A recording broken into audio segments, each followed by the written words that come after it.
Hey everyone, welcome to biology eighties. I hope बच्चों आप लोगों की नीट 2025 की प्रेपरेशन खूब अच्छे से चल रही होगी।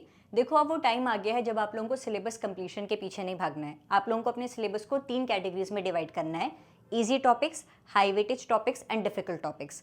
आपका एम रहेगा कि इस आखिर के महीने में आप लोग इजी टॉपिक्स और हाई वेटेज टॉपिक्स पर ध्यान दें। बायोलॉजी एकमात्र ऐसा सब्जेक्ट है जिसको अगर आप लोग आखिर के 1-1.5 महीने में भी पढ़ना शुरू करें, सीरियसनेस के साथ पढ़ना शुरू करें, तो आप लोग इजीली 300 प्लस स्कोर कर सकते हो। बच्चों, तुम्हें एनसीईआरटी की एक लाइन को ढंग से पढ़ना है और उन लाइन से ही क्वेश्चन बनकर आएगा। तुम्हें कोई फॉर्मूला नहीं अप्लाई करना है, कोई दिमाग नहीं लगाना है। जो दिया हुआ है थ्योरी उसको पढ़ो, उसको समझो और एज अ टेस्ट क्वेश्चन वहां से दिया जाएगा। नीट बायोलॉजी में हर बच्चे का 320 प्लस स्कोर करने के सपने को पूरा करने के लिए मैं आप लोगों को इस वीडियो में आज 50 प्लस ऐसे एनसीईआरटी बेस्ड टॉपिक्स बताने वाली हूं जहां से नीट में पिछले 10 सालों में बहुत सारे क्वेश्चंस पूछे गए हैं और इसके अलावा कुछ मोस्ट रिपीटेड एमसीक्यूज भी आप लोगों को शो कराऊंगी जो कि नीट में पिछले सालों में पूछे गए हैं। इस पूरे लिस्ट को पीडीएफ की फॉर्म में मैं अपने टेलीग्राम चैनल बायोलॉजी एटीज पर भी प्रोवाइड कराऊंगी, तो आप चाहे तो वहां से पीडीएफ डाउनलोड भी कर सकते हैं। बच्चों, सबसे पहले general features and examples of kingdom Monera, protista and fungi. जितने भी किंगडम हैं उनके क्या स्पेशल फीचर्स हैं, क्या एग्जांपल्स हैं, उन एग्जांपल के साइंटिफिक नेम, कॉमन नेम आपको पता होना चाहिए।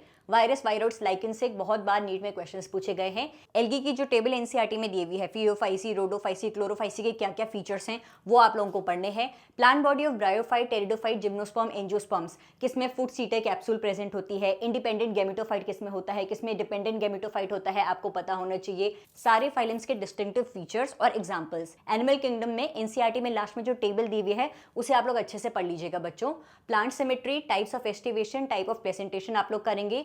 प्लांट फैमिलीज में जो आउट ऑफ एनसीईआरटी वाली फैमिलीज हैं, पहले उन्हें ना पढ़कर जो फैमिली एनसीईआरटी में दी हुई है सोलानेसी, उसे तो जरूर पढ़ लीजिएगा। जब आप लोगों के सारे easy topics and high weightage topics हो जाएं, फिर आउट ऑफ एनसीईआरटी वाली फैमिलीज आप लोग कवर करेंगे। Frog topic, inclusion bodies, fluid mosaic model of plasma membrane, plastids, types of chromosome on the basis of position of the centromere, acrocentric, telocentric, ये आप पढ़ेंगे। सेकेंडरी मेटाबोलाइट की जो table NCERT में दी हुई है उसे कवर करना है। Quaternary structure, primary structure of protein, tertiary structure of protein, meiosis 1 के सारे phases, SZPDD, leptotene, zygotene, pachytene, diplotene, diakinesis आप लोगों को पता होना चाहिए। केल्विन साइकिल से रिलेटेड क्वेश्चंस नीट में पूछे जाते हैं। Hatch Slack pathway, CO2 fixation product C3 plant में कौन सा होता है, C4 प्लांट में कौन सा होता है, वो आपको पता होना चाहिए। Glycolysis, tricarboxylic acid cycle, electron transport system, functions of plant hormone, इससे रिलेटेड वीडियो मैंने यूट्यूब पर भी अपलोड करी हुई है।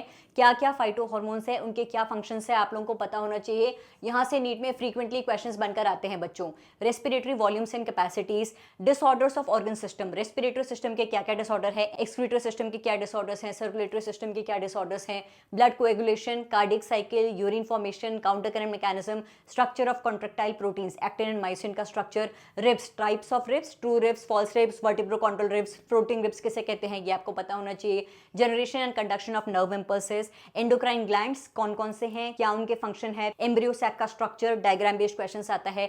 गैमेटोजेनेसिस में oogenesis, स्पर्मेटोजेनेसिस पता होना चाहिए। एफएसएच का क्या रोल है, एलएच का क्या रोल है, मेंस्ट्रुअल साइकिल से कई बार क्वेश्चंस पूछते हैं।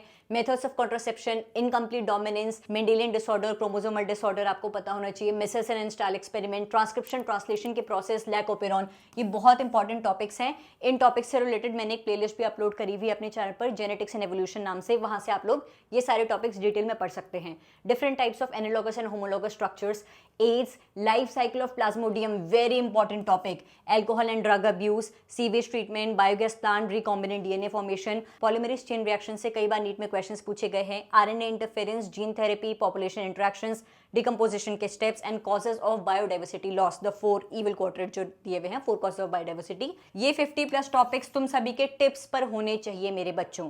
अब सुनो, अब टाइम आ गया है जब आप लोगों को NEET full syllabus mock test papers भी देना शुरू कर देना चाहिए। जिन बच्चों का सिलेबस कंप्लीट हो चुका है, आज से ही आप लोग हर 3-3 दिन के गैप में फुल सिलेबस मॉक टेस्ट देना शुरू कर दीजिए। जिन बच्चों का सिलेबस अभी तक कंप्लीट नहीं हुआ है, अप्रैल 15 से आप लोग फुल सिलेबस मॉक टेस्ट देना शुरू कर देंगे। Minimum 5 full syllabus mock test तो हर बच्चा देगा। तुम्हें पता तो चले कि तुम 3 घंटे बैठकर उन 180 क्वेश्चंस को अटेम्प्ट कर भी पा रहे हो या फिर नहीं कर पा रहे हो। बच्चों, नीट 2025 प्रिपरेशन करते हुए latest paper pattern and latest latest syllabus based full syllabus mock test देने के लिए आप लोग ओसवाल बुक्स की NTA latest paper pattern based 10 full syllabus mock test papers की बुक यूज कर सकते हैं बच्चों। इस बुक में आप लोगों को जो नीट का लेटेस्ट पेपर पैटर्न है 180 क्वेश्चंस वाला पेपर पैटर्न, उस पर based 10 full syllabus mock test papers मिलेंगे with detailed explanation. Physics, chemistry, biology के हर एक चैप्टर का क्विक रिविजन करने के लिए आप लोगों को chapter wise mind maps provide कराए हुए हैं और यूनिट वाइज नेमोनिक्स भी दिए हुए हैं। नीट 2024 का सॉल्व पेपर भी आप लोगों को मिलेगा और फिजिक्स, केमिस्ट्री, बायोलॉजी का चैप्टर वाइज ट्रेंड एनालिसिस भी दिया हुआ है कि पिछले सालों में कौन से चैप्टर से नीट में कितने क्वेश्चंस पूछे गए थे। आप लोगों को इन मॉक टेस्ट पेपर्स के साथ ओएमआर शीट भी दी हुई है ताकि आप लोग हर एक मॉक टेस्ट पेपर को ओएमआर में बबल फिल करते हुए प्रैक्टिस कर सके। तो नीट लेटेस्ट पेपर पैटर्न और latest syllabus based full syllabus mock test देने के लिए आप ओसवाल बुक्स की मॉक टेस्ट पेपर की बुक को यूज कर सकते हैं। इस बुक का लिंक मैं आप लोगों को इस वीडियो के डिस्क्रिप्शन में प्रोवाइड करा रही हूँ बच्चों। तो नीट बायोलॉजी प्रिपरेशन को सुपर स्ट्रॉन्ग करने के लिए 50+ एनसीईआरटी बेस्ड टॉपिक्स ये आपके टिप्स पे होने चाहिए। अब बात करते हैं मोस्ट रिपीटेड एमसीक्यूज की। देखो एग्जैक्ट एमसीक्यू कभी रिपीट नहीं होता है, हमेशा वो पर्टिकुलर एनसीईआरटी की लाइन उससे बार बार अलग अलग तरीके से एमसीक्यू पूछा जाता है, या फिर एक पर्टिकुलर टॉपिक जहां से एनटीए बार बार अलग अलग तरीके से एमसीक्यू पूछता है वो आपको पता होना चाहिए। नीट 2016, 2017, 2019, 2020 आप लोगों के इन चारों सालों में इन पर्टिकुलर टॉपिक से रिलेटेड क्वेश्चन पूछ कर आए थे। फाइकोकोलाइड्स क्या होते हैं, एल्गिन किसका प्रोडक्ट है, ब्राउन एल्गी से ऑब्टेन होता है, कैरागिन कहां से ऑब्टेन होता है, रेड एल्गी से ऑब्टेन होता है। ये देखो कितने बार आप लोगों से पूछा गया है, कहां से पूछा गया है कि आपके जिम्नोस्पर्म्स और एंजियोस्पर्म्स के जो गैमेटोफाइट होते हैं they do not have independent free living existence. पूछा जा सकता है कि इनमें से किन प्लांट्स में इंडिपेंडेंट फ्री लिविंग एग्जिस्टेंस होता है। तुम कहोगे ब्रायोफाइट्स और टेरिडोफाइट्स में होता है, जिम्नोस्पर्म्स और एंजियोस्पर्म्स में नहीं होता है। फिर वापस से देखो मोनोएडेल्फस कंडीशन किसमें होती है, डायएडेल्फस कंडीशन किसमें होती है, पॉलीएडेल्फस कंडीशन किसमें होती है। यहां से नीट में कई बार क्वेश्चंस पूछे गए हैं।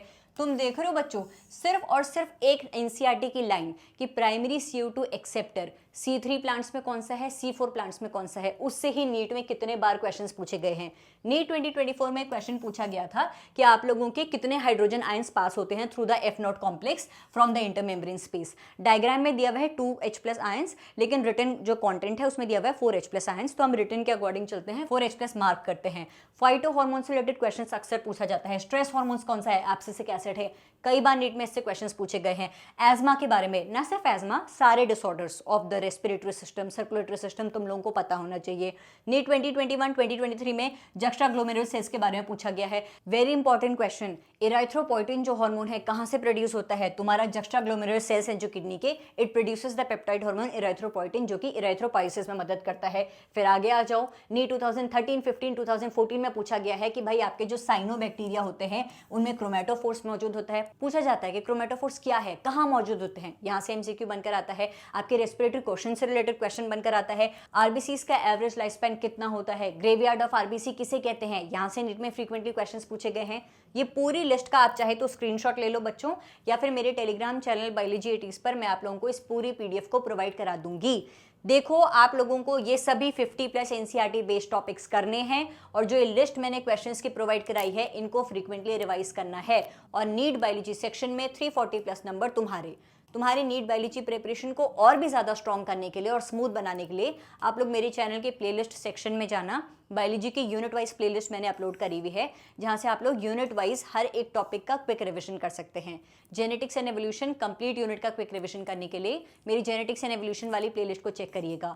एनसीईआरटी बेस्ड क्वेश्चंस अगर तुम्हें यूट्यूब पर प्रैक्टिस करने हैं तो मेरे चैनल के कम्युनिटी पोस्ट सेक्शन पर जाकर आप लोग एनसीईआरटी बेस्ड क्वेश्चंस प्रैक्टिस कर सकते हैं। मेरे टेलीग्राम चैनल बायोलॉजी 80s पर भी मैंने आप लोगों को बायोलॉजी के चैप्टर वाइज, यूनिट वाइज और बायोलॉजी के फुल सिलेबस मॉक टेस्ट की PDFs completely free of cost provide कराई हुई है, तो वहां से भी आप लोग एनसीईआरटी बेस्ड क्वेश्चंस प्रैक्टिस कर सकते हो बच्चों। प्लीज हार मत मानना, ये आखिर की 1-1.5 महीने की मेहनत तुम लोगों को इस साल एमबीबीएस स्टूडेंट बना सकती है बच्चों। तो मेक श्योर टाइम के इंपॉर्टेंस को समझते हुए आप लोग अच्छे से तैयारी कर रहे हो। Thank you so much for watching this video and stay tune for upcoming videos. Thank you.